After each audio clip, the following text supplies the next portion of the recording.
Guys, welcome back. My name is Vasil and I'm restoring a 1974 Columbia 45.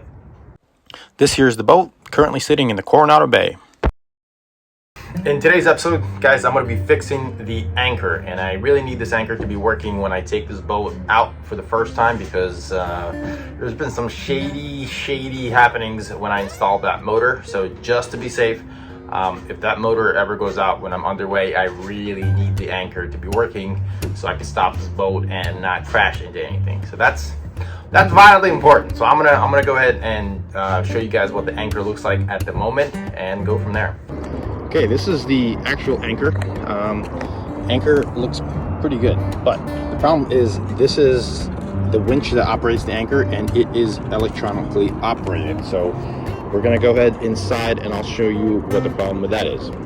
Stepping into the V-berth, we're gonna remove this little cover over here, place it on the side, and there you go. That is the battery that is operating that motor that raises and lowers the anchor. Yeah, that's not good. That's not good. The lead completely corroded off. So there's the old lead. So I'm gonna have to pull this battery, pull that lead, and put a different battery on there. But yeah, that sucks. Yeah, that's not good. The idea here was actually pretty good. This is hooked up to a remote control that goes to where you pilot the boat, so you can operate the anchor by yourself. So now we just have to repair this system and see if we can test it.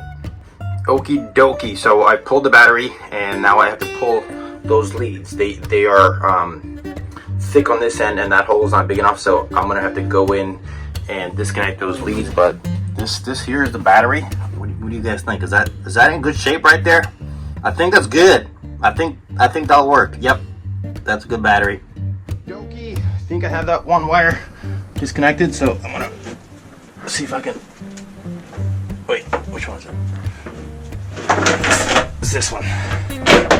Okay, so this wire is good, and that's why I put on gloves, guys. This is nasty.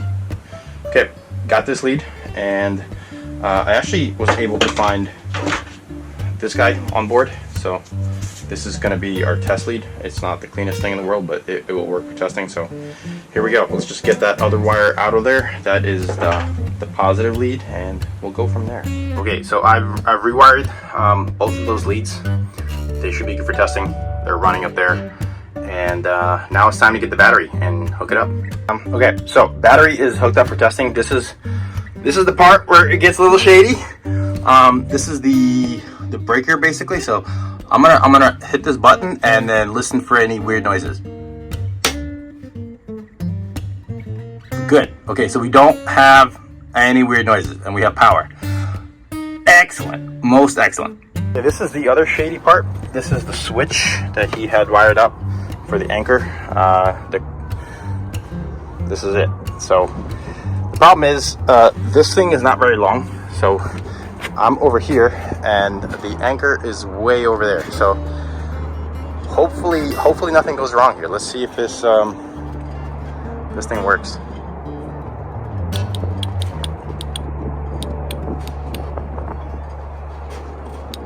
It does not. Okay, so we got some diagnosing to do. So since I can't get that anchor to work, I'm going to start with the simplest possible solution, is to work on this switch. The switch is old and this is what the back looks like. The connections are pretty corroded, so I try to pull off this wire, the neutral wire, and it looked like it just tore off with two small shreds. So this might be the weak link. Let's start with this first. This time around I actually brought some QD cleaner, which is the dielectric cleaner for cleaning up electronic connections, and I'm going to rewire it with some new terminals and see if we can get that anchor to work. If not, then we'll go on diagnosing. It looks like the hot lead came off as well, so I'm sure the ground lead doesn't have much life in it. So let's pull the terminal that was holding that lead. Okay, got that guy. and then we're going to spray this down with some dielectric cleaner.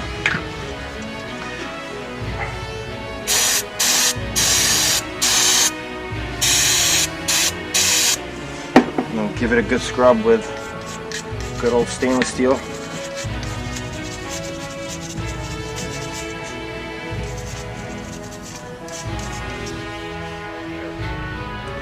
Now, let's take the wires and we're gonna redo these terminals. I picked out these blue ones. They're the right size to fit on that switch. So let's cut these wires and then attach these to those.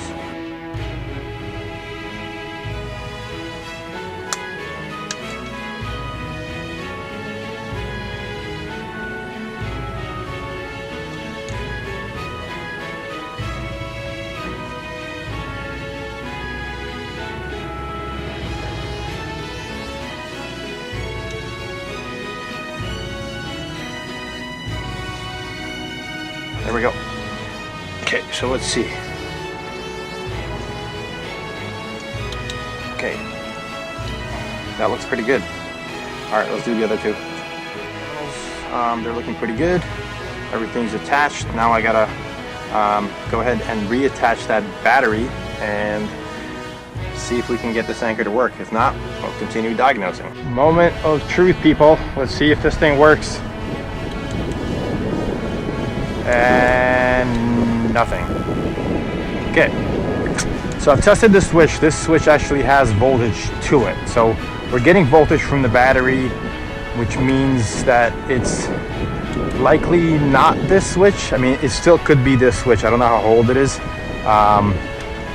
But we are getting nothing on this end as far as working that anchor. So I'll continue diagnosing. Here's what I'm thinking. I'm gonna bring you guys in here and show you the internal portion. So this is the controller for that that motor, and then these two leads are the ones that go directly up to the winch motor, the anchor motor. So if I disconnect these and connect them directly to battery, I should hear a sound, and by simply reversing polarity, I should be able to operate the motor either way. But at least this will tell me if the motor is working or if it's this controller that's actually out of whack. So let's disconnect these two terminals and then go there. What I've done for diagnosing is I connected a wire that I found on board, so to positive, and another wire that I found on board to negative. At this point, I'm going to attach the negative portion to here and then simply touch the positive terminal onto the positive terminal of the battery. And if I hear a sound, that will indicate that the motor is working. So by connecting these terminals to the battery, if I hear any noise from the motor, more than likely that motor is good. So let's just go ahead and try this.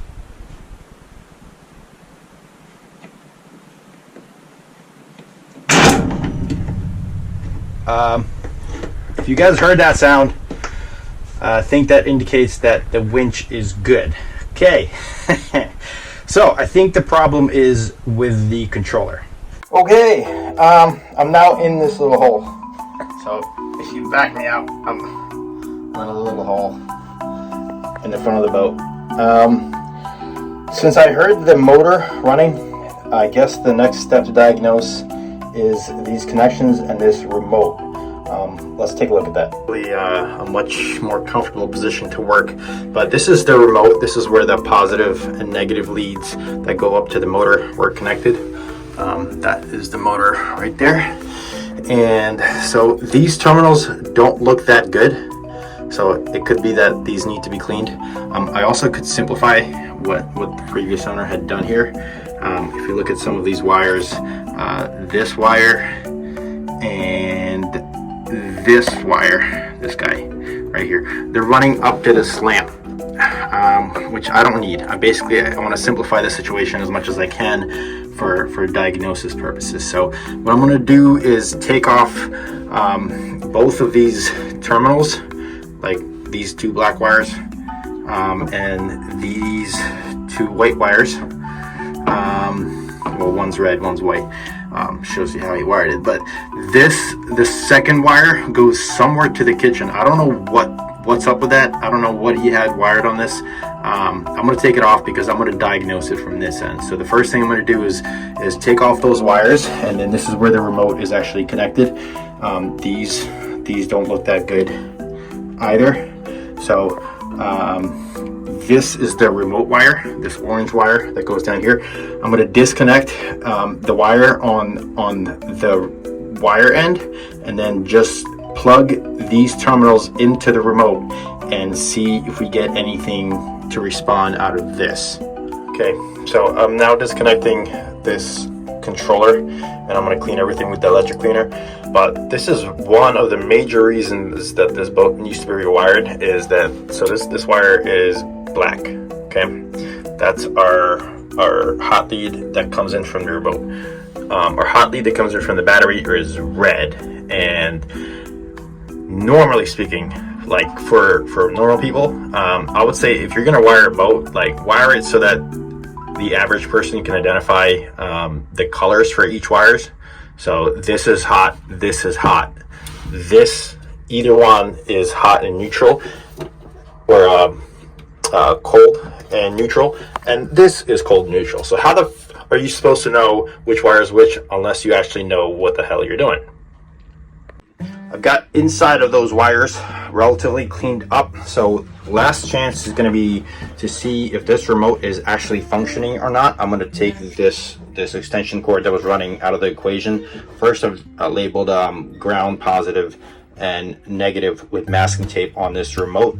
I'm going to go inside and disconnect where the remote connects from this extension cord onto the controller, and then hook this up directly.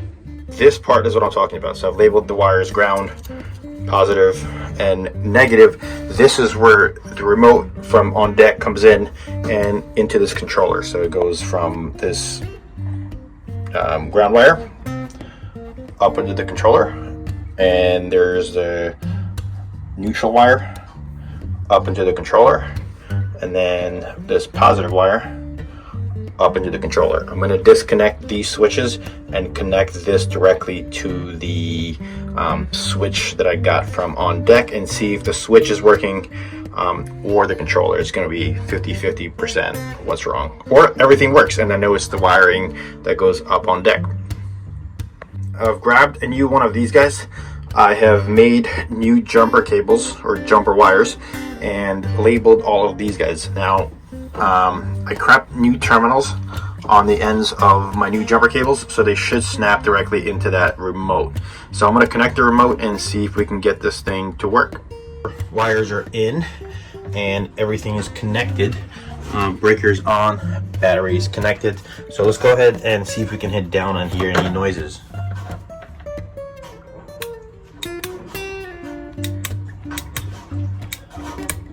And nothing, I hear nothing. So the most likely scenario is that this switch, probably the cheapest part of this whole thing, is broken. It's probably not this controller. So let's start with getting a new switch and see if we can go from there. Here we go. This was the old part. This is what I suspect to be the part that's broken, and this is the new part. Here we go. It's windlass up and down. Got it from West Marine.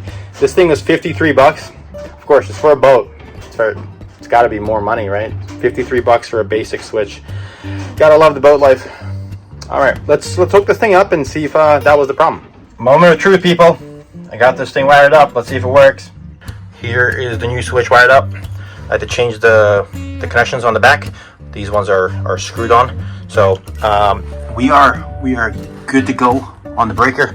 Battery is hooked up, and let's see if this thing works.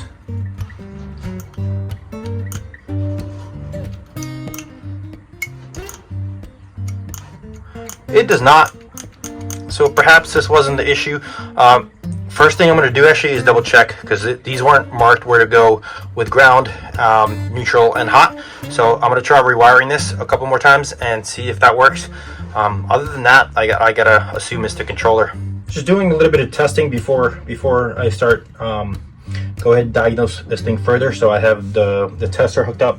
So we are at 12 volts from hot to neutral, 12 volts from hot to ground. So we're getting power here. Let's just go ahead and figure out what's going on there. I just resorted to pulling this thing out. I'm gonna see if I can diagnose this thing, run the tester on it. I don't know. Don't know how this works yet. Maybe I can look up an electrical diagram online, but let's see what's up with this. Okie dokie. So I've cleaned this off. Here's what I'm gonna try. I'm gonna replace this wire. This was sitting here to here before, and this connection is dirty and was not that good, so I remade the wire. So I'm gonna try this one more time and then see if that works. Mwah! Mwah! Mwah! Ha! Ha! Ha! Look at this, guys. Ready? Ready? There we go! We have officially a working anchor with a remote. So I'm guessing the actual issue was that last connection that I redid. It was this connection right here. The wire that I made. That's basically what it was. So it was one bad connection to go through all that headache. But we officially have a working anchor. Guys, yes, yes, yes, fucking yes! Yes! That feels so good. I got a working anchor. That's fantastic. Obviously, the last connection that you redo is the one that was the problem, but at least now I know that everything works. And the one last thing I'm going to do is grab some stainless steel wire and then run it through the screws on the anchor. That's vitally important because when the anchor goes down, you want those screws to be wired in place. I'll show you what that looks like in a second. We are now at the anchor, and this is what I'm talking about. So these connections, these screws, I'm going to make sure they're tight first, but then I'm going to feed some stainless steel wire through these to loop them out, just to make sure that they don't come out when the anchor is deployed. So this is extremely important. This is a good safety measure to have in case they hit something and get loose, and then you lose your anchor, because these things ain't cheap. No, they ain't, because they're for a boat. Of course they're gonna be expensive. It's for a boat, guys. Alrighty, so these have been tied off with wire. So now there's almost no chance that these are gonna come undone. I've also tightened them just to make sure. So anchor is good to go. Guys, I'm so excited. Soon we'll do a maiden voyage out here in the bay. Do some circles, see how this thing handles. Thank you everyone for watching. Guys, if you enjoyed this episode, please give me a thumbs up. It really helps me out. And that's it. End of this episode. Thank you, guys.